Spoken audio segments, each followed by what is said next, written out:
how to use Google Lens for shopping deals. In today's guide, I'll walk you through how you can use the Google Lens for shopping. Let's dive right in. First things first, go ahead and open Google on your device.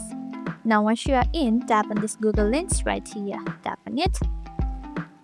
Once you do that, it will open the camera, your Google Lens. All you have to do is place the camera like this on the product you want to shop and just tap on this search right here, and it will search and generate the information about that product. And now it will also show you all of the products like this here, and you can just shop it from here by clicking on the product and seeing its details.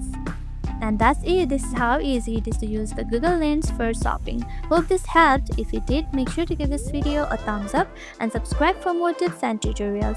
Thank you for watching.